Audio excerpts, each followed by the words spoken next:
ரிஷபராசி நேயர்களே, ஜென்ம ராசியில் சுக்கிரன் வலுவாக அமையப்பெற்று லாபஸ்தானமான 11ஆம் வீட்டில் சனி செவ்வாய் சஞ்சரிப்பது உன்னதமான அமைப்பாகும். குரு பகவான் 2இல் வலுவாக இருப்பதால் நீங்கள் நினைத்ததெல்லாம் நடக்கும்.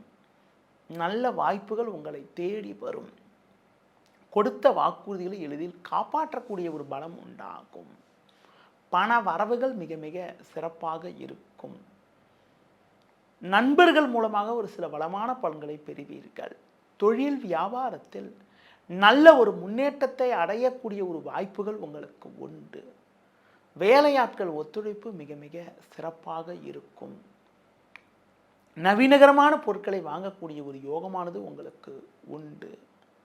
நீண்ட நாட்களாக நீங்கள் எண்ணிய காரியங்களை தற்போது செயல்படுத்தினால் அதில் வெற்றியடையக்கூடிய ஒரு வாய்ப்புகள் உங்களுக்கு உண்டு.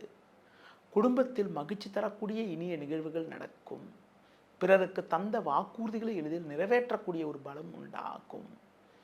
பிள்ளைகள் வழியில் மகிழ்ச்சி தரக்கூடிய ஒரு இனிய நிகழ்வுகள் நடக்கும். வெளியூர் தொடர்புகள் மூலமாக ஒரு சில அனுகூலமான பலன்கள் கிடைக்கும். இந்த வாரத்தில் குறிப்பாக 3 ஞாயிறு 4 திங்கள் ஆகிய நாட்கள் மிகச் சிறப்பான நாளாக இருக்கும்.